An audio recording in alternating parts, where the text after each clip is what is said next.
Hey guys, welcome back to another video. Today we're going to be taking a look at a 2028 scenario in which what if Kamala Harris wants her revenge against JD Vance? Let's just say she does somehow win the nomination in the Democratic primaries for 2028 and faces up against probably at this point the most likely scenario on the Republican side, JD Vance, who is the current vice president. Will she be able to get her revenge and win in 2028, just like how Donald Trump got his comeback and won in 2024 after his 2020 defeat?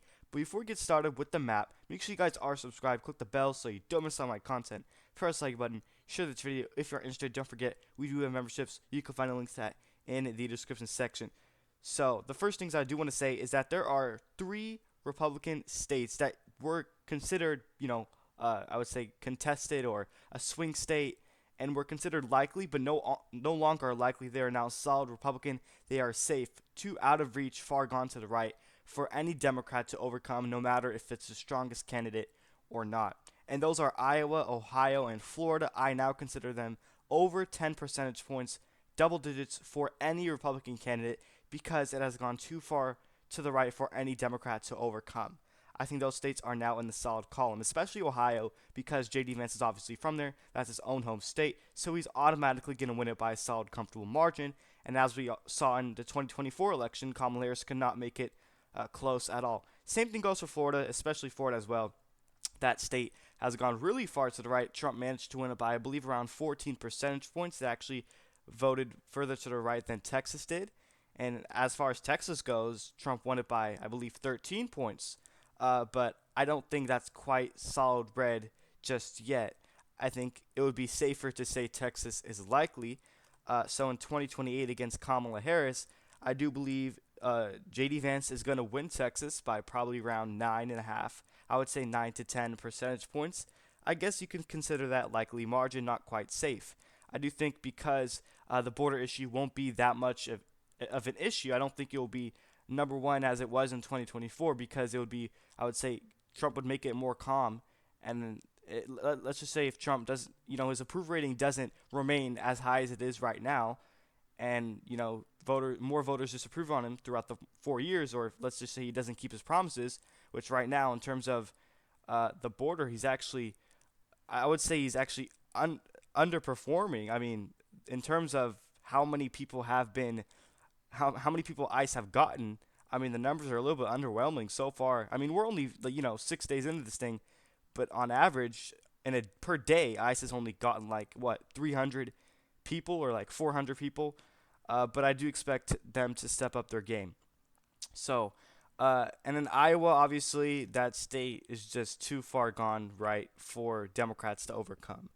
And then we have some more likely states. This time for Kamala Harris, I think that will be the only likely state for Vance, Texas. But I think New Mexico is likely for Kamala Harris in this scenario matchup for 2028 against J.D. Vance. I think she would probably win this state by around the same margin she did in 2024. But actually, I think it'll be more because J.D. Vance is not as strong as a candidate like Donald Trump is. Therefore, instead of the 6 points that she won by in 2024, she would slightly improve on that margin, probably winning it by 8 to 9 percentage points. And I also do think that Colorado is no longer a battleground state. I think that is solid blue, safe Democrat. It is too hard for any Republican to overcome. So in 2028 against J.D. Vance and Kamala Harris, I do think she'd win Colorado by probably around 10 percentage points, which he did win it, I believe, around 9 points in the 2024 election. And then I also do believe that New Jersey will be likely for Kamala Harris in this 2028 matchup. She won it by 6 points against Donald Trump, and keep in mind that was with two rallies. Trump did indeed have two rallies in New Jersey, and I don't believe J.D. Vance would do the same, even though maybe because it will be considered more contested in 2028 because of the shifts in the trends, demographics go in favor of the GOP in the state of New Jersey. Maybe that will make J.D. Vance do some rallies in this state, but I just don't think he's going to win it. Obviously, he's not going to win it. So I just think she'd probably get it by around the same margin she did in 2024, obviously, because we have the same candidate, even though J.D. Vance is the only difference. But he was basically on the Trump ticket. So I don't think there will be that many changes. This is kind of similar to the 2024 election, which is why I don't think Kamala Harris will win the nominee, because voters would want a change, obviously. They wouldn't want Kamala Harris again after 4 years of her defeat. But let's just say, in the scenario, what if she does get her revenge? Can she win this election? That's what we're about to find out. So I think she wins New Jersey by 6% in 2028 against JD Vance, basically the exact same as 2024. And in terms of the future, New Jersey could possibly be a very red state, and it will be a swing state for sure for years to come. And then New Hampshire, I think she would actually improve on her margin in the state. I do believe JD Vance will underperform Donald Trump in the state of New Hampshire in the 2028 election against Kamala Harris. I think the state is actually shifting even more further to the left, because when the entire nation has shifted to the right in the 2024 election, including states like Nevada, Wisconsin, Michigan, Pennsylvania, Virginia, you can say, even New Jersey. New Hampshire still, I think, did pretty decent for Kamala. She managed to win it by almost 3 percentage points, so which is a lean margin. I think she'll improve by a couple more points. She'd probably win it by 5 to 6. I would say 5.5 in 2028. That would be enough to consider it a likely margin. I mean, there's a lot of college-educated voters in this state. That group specifically really turns out well for Democrats. And like I said earlier, if Donald Trump fails to keep his promises, or at least half of them, it doesn't have to be most of them, but at least half, then I think the nation could potentially shift slightly more to the left. Not that big, not that much in 2028. Actually, Virginia as well, I do think will be likely for Kamala Harris. I mean, she showed in 2024 that it is still a very blue state. I believe she actually overperformed the polls. Majority polling averages right before the election had her winning the state of New Jersey by 3 to 4 points, and she managed to win it by over 5%.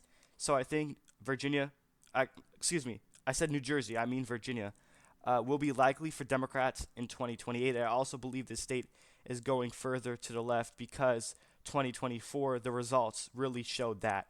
So I think she wins Virginia by 6% in the 2028 presidential election against JD Vance. And also, Glenn Youngkin won't be the governor, so he can't really campaign for Vance like he did to Donald Trump. So I think that's pretty much a lost cause for Republicans at this point in time. And then we move on to the lean states for both these candidates, starting off with Kamala Harris. I think Minnesota will be lean for her. Now, because she doesn't have Tim Walz to help her as the VP in 2028, that's not going to happen. I think this state could actually be closer.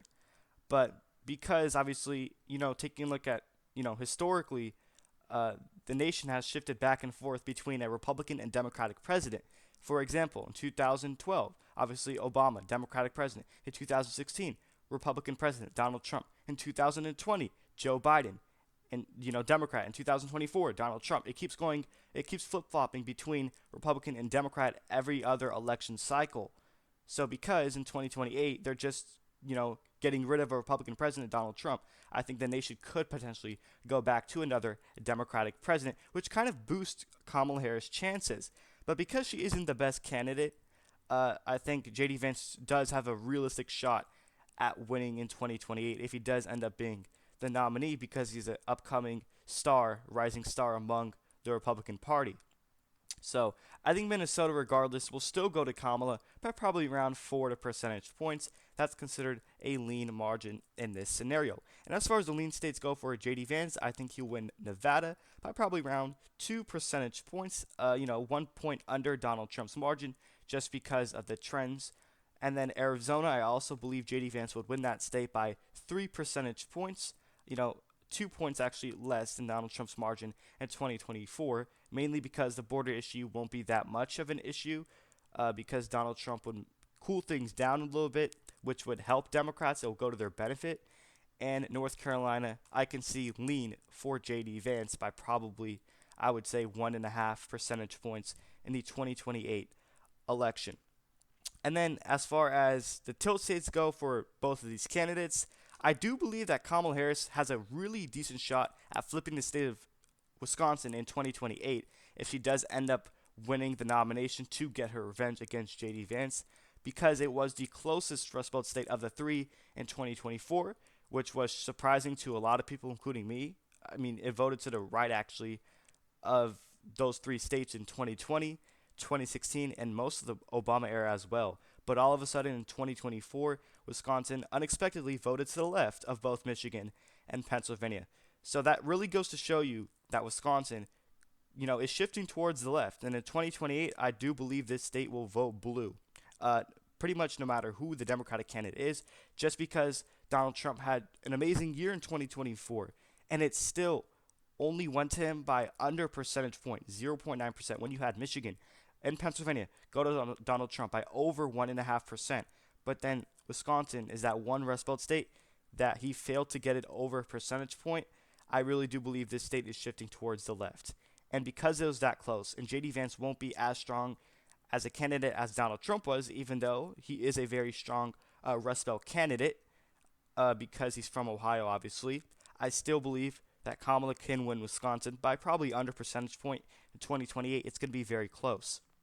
And then the rest of these three states we have here, left remaining, Michigan, Pennsylvania, and Georgia. I do believe JD Vance will win all of those by a tilt margin by under a percentage point. Let's begin with Georgia. Now, in 2024, Georgia showed that it is shifting towards the left. It is a clear message that Republicans should be worried in this state. Donald Trump had dramatic shifts go in his favor in Michigan, Pennsylvania, North Carolina, Arizona especially, and Nevada. But Georgia, even though he flipped it, he only won it by 2 percentage points. I think Kamala Harris is a decent candidate in the state of Georgia. She could really help Democrats out in Atlanta, the suburbs, obviously, among African American voters especially. But in my opinion, I do think that JD Vance might actually I think he is better than Donald Trump in the state of Georgia. It really depends on the state you're looking at. If in terms of, let's just say, if it's Pennsylvania, I think Donald Trump is better than JD Vance, obviously. But in terms of Georgia or Arizona, I think that's when JD Vance might be actually a better candidate on the Republican side than Donald Trump. But you're probably wondering, then why do I have it, less of a margin for JD Vance than Trump did in 2024? Is because the shifts in the trends. I do believe that Georgia is shifting towards the left, and it will be scary for Republicans in the future, especially 2028. So they have to play their cards correctly. They have to nominate a very good candidate if they want to win Georgia again. So therefore, I think it's only going to go to Vance by 1 point in 2028. It's going to get extremely close in future elections.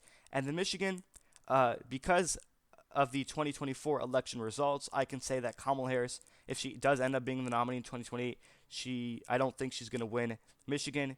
Donald Trump won it by 1.4%, and I know this is JD Vance, but he was on the same ticket, and I do think a lot of the MAGA base would vote for JD Vance, and they'll be, it'll bring enthusiasm among the Republican Party, and therefore, because he's a Rust Belt type of candidate from Ohio, I think he will win Michigan, and same thing goes for Pennsylvania. In fact, Pennsylvania voted to the right of all the three Rust Belt states in the 2024 election. Trump won it by, I believe, 1.8 percentage points. I think a lot of that had to do with his failed assassination attempt. It really boosted his polling numbers. That factor will not be here to save Vance in 2028. And then you got the Amish vote to come out. I don't think those factors will help Vance, just like it did to Donald Trump.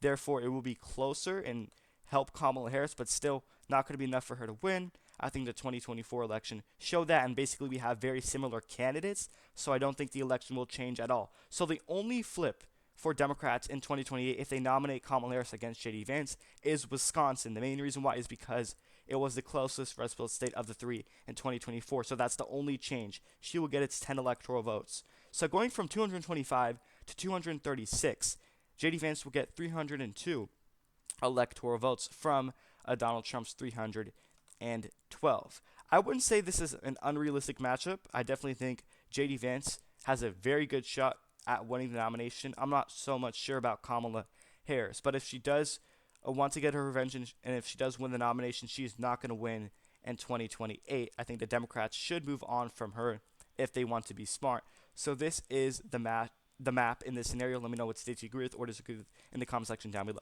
One last final reminder is to subscribe, click the bell so you don't miss out on my content.